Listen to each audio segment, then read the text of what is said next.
यानंतर राजकीय वर्तुळातून एक मोठी बातमी।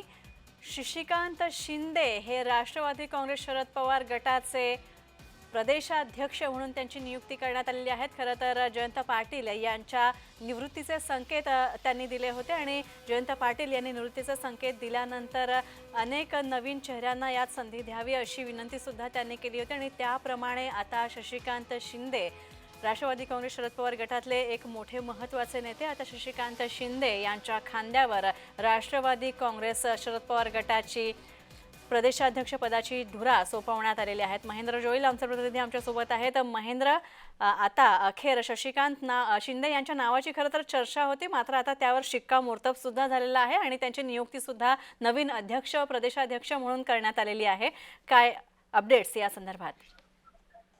नक्कीच आपण पाहायला गेलं तर कार्यकारिणीची राष्ट्रवादीच्या ज्या शरद पवार गटाची एक बैठक चालू होती ना, बैठकीत जे आहे ते आज राष्ट्रवादी शरदचंद्र पवार गटाला नवीन प्रदेशाध्यक्ष कोण देणार याबाबत उत्सुकता होती। मात्र या बैठकीत तो अनिल देशमुख यांनी एक ठराव मांडला।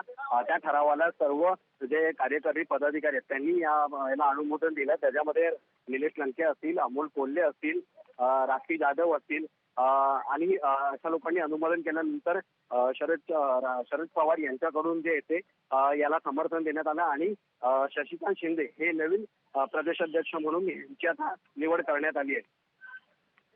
महेंद्र, याआधी अनेक जोरदार चर्चा सुद्धा झाल्या होत्या, टीकाटिप्पणी सुद्धा झाली होती। जयंत पाटील यांनी ज्या वेळेस प्रदेशाध्यक्ष पदाचा राजीनामा दिला यावरूनच बातम्या झाल्या होत्या। त्यानंतर प्रदेशाध्यक्ष पद सोडलं नाही असं जयंत पाटील यांनी म्हटलं होतं, मात्र त्यानंतर आता ही मोठी बातमी समोर येते आहे। महेंद्र, नक्कीच जगदीश, जर पाहायला गेलं तर प्रदेशाध्यक्ष पदावरून ते जयंत पाटील जे ते एकीकडे नाराज असल्याची ही चर्चा होती, ते भाजपात जाणार याची चर्चा होती। मागील 8-10 दिवसापासून आपण पाहिलं तर जयंत पाटील हे जे ते भाजपमध्ये प्रवेश करणार का याबाबत सगळ्या चर्चा होत्या। नाराज आहेत का याबाबत चर्चा होत्या।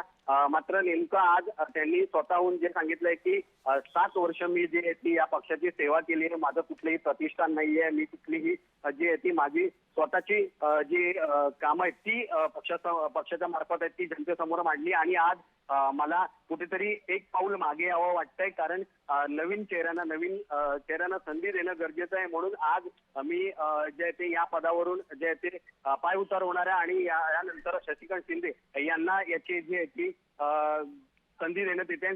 शशिकांत शिंदे हे आता नवीन प्रदेशाध्यक्ष होणार आहे। शशिकांत शिंदे हे जे ते सातारच्या जावळी तालुक्यातील हुंगावचे जे ते ग्रामस्थ आहेत आणि जर पाहायला गेलं तर माथाडी कामगार ते माथाडी नेता असा त्यांचा राजकीय एकंदरीत प्रवास राहिलाय।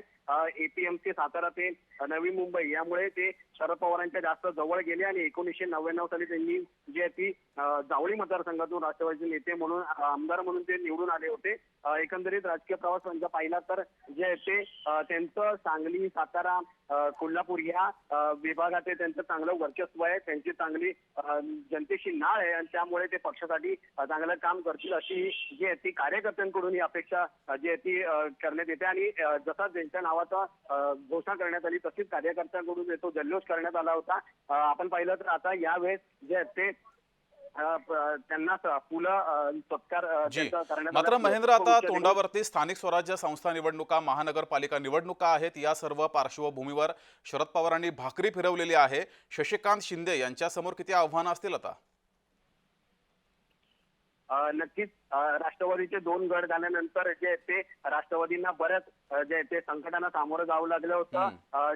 सर्व एका ठिकाणी जे ते त्यांच्यातले जे आमदार आहेत ते काही खासदार आहेत ते अजित पवार यांच्यासोबत गेले होते। त्यानंतर जे ते पक्षामध्ये काही लोक अशी राहिली की अजूनही या पक्षासाठी काम करतात आणि आज जे आहे ते प्रदेश अध्यक्ष पद म्हणून जे ते शशिकांत शिंदे यांना जे ते नाव त्यांचं घोषित करण्यात आलंय। मात्र त्यांच्या पुढे एक मोठं आव्हान असणार आहे, कारण आज पक्ष जो आहे तो ज्या पद्धतीने वाढवण्याचं त्यांच्यासमोर एक मोठं आव्हान असणार आहे आणि या सगळ्या ज्या त्या गोष्टी स्थानिक स्वराज्य संस्था निवडणुकी संदर्भात ठेवून जिथे शरद पवार यांनी जे ते राष्ट्रवादी शरदचंद्र पवार गटामध्ये जे ती भाकरी फिरवली असं म्हणावं लागेल आणि या सगळ्या ज्या त्या मोठ्या याच्यामध्ये कार्यकर्ते हे जे ते शशिकांत शिंदे यांच्या बाजूने पाहायला मिळतात, कारण शशिकांत शिंदे यांचं नाव जेव्हा घोषित करण्यात आलं होतं तेव्हा जे ते या वायबी सेंटर सभागृहामध्ये मोठा जल्लोष करण्यात आला होता। जगदीश जी, मात्र महेंद्र, शशिकांत शिंदे हे ग्रासरूटवरून वरती आलेले कार्यकर्ते आहेत, जमिनीवर काम केलेलं आहे त्यांनी. या सर्व पार्श्वभूमीवर निवडणुका सुद्धा समोर आहेत आणि या संदर्भात जयंत पाटील यांची काही प्रतिक्रिया समोर आली आहे का? नक्कीच ही पक्षाची कार्यकारिणीची बैठक होती, त्यामुळे माध्यमांना जे ते आतमध्ये परवानगी नसल्यामुळे आपल्याला जी माहिती मिळाली त्यामध्ये जयंत पाटील हे जे ते भाषण करताना भाऊक झालेले पाहायला मिळाले. त्यांनी आपल्या जो आहे तो 7 वर्षाच्या कालावधीमध्ये आपण काही कामं केली आहेत, पक्षासाठी म्हणून जी कामं केली आहेत ते कामांचा त्यांनी जे ते उल्लेख केला. आपण आपल्या प्रदेशाध्यक्षपद कामं करत असताना या पदावरती मला जी लोक म्हणजे जयंत पाटील यांना काही लोकांनी कार्यकर्त्यांनी पदाधिकाऱ्यांनी जे मदत केली त्याबद्दल जे त्यांनी या भाषण त्यांनी जिथे केलंय त्या ठिकाणी त्यांनी त्यांचा उल्लेख केला. आता जे ते मोठी जबाबदारी आहे ती शशिकांत शिंदे यांच्यावर आहे. महेंद्र, तुम्ही असेच जोडले गेले राहा, मी पुन्हा तुमच्याकडे येतो. शशिकांत शिंदे यांची राजकीय कारकीर्द कशी आहे त्यावर एक नजर टाकूयात. माथाडी कामगार नेते म्हणून त्यांची ओळख. सातारा जिल्ह्यात त्यांनी राजकीय कारकिर्दीला सुरुवात केली. शरद पवार गटाचे विधान परिषद आमदार, त्यानंतर ते झाले. एक आक्रमक नेतृत्व आहे पवार गटाचं. मतदारसंघ कोरेगाव, सातारा जिल्ह्यातील हे कोरेगाव मतदारसंघ आहे आणि इथून ते विधानसभा निवडणूक जिंकले होते. 1999 ते 2009 मध्ये जावळी मतदारसंघातून ते आमदार झाले. 2009 ते 2019 मतदारसंघाचं त्यांनी प्रतिनिधित्व केलेलं आहे. या ठिकाणाहून ते आमदार होते. 2019 आणि 2024च्या विधानसभा निवडणुकीत शिवसेनेचे महेश शिंदे यांच्याकडून त्यांचा पराभव झाला. 2019च्या लोकसभा निवडणुकीत उदयनराजे यांच्या विरोधात ते लोकसभा निवडणूक लढले आणि अवघ्या 32,000 मतांनी ते सातारा लोकसभा निवडणुकीत पराभूत झाले.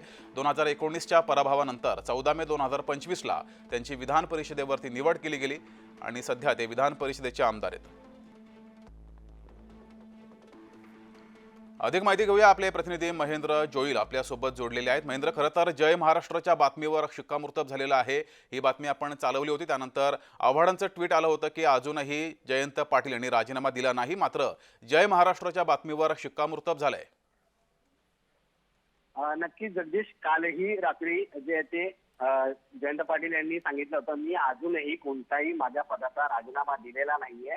मात्र उद्या जी बैठक आहे त्या बैठकीत पवार साहेब जो निर्णय घेतील तो महत्वाचा असेल आणि तोच निर्णय आज जे ते शरद पवारांनी घेतलाय. शरद पवारांनी आज जे आहे ती आपल्या या पक्षामध्ये नवीन चेहऱ्यांना संधी देण्याचं एक काम आहे ते त्यांच्या मार्फत करण्यात आलंय. शशिकांत शिंदे हे जे ते यांचा जनसंपर्क आहे तोही एक प्रकारे दांडगा आहे असं म्हटलं जातं, कारण जे ते तळागाळातल्या लोकांपर्यंत त्यांची नाळ जोडली गेलेली आहे. त्यामुळे पक्षासाठी जे ते शशिकांत शिंदे यांच्यासाठी जे ते पुढे पक्ष संघटना असेल किंवा पक्ष मजबूत करण्यासाठी जी कामं असतील, जे आव्हान असेल ते जे असणार आहे. त्यामुळे शशिकांत शिंदे आता यावर माध्यमाने येऊन काय प्रतिक्रिया देत आहेत त्यावर आपण लक्ष ठेवून ठीक आहे. महेंद्र, तुम्ही या सर्व घटनेवर लक्ष ठेवून राज शशिकांत शिंदे काय माध्यमांसमोर बोलतात ते सुद्धा बघा. धन्यवाद दिलेल्या माहितीबद्दल.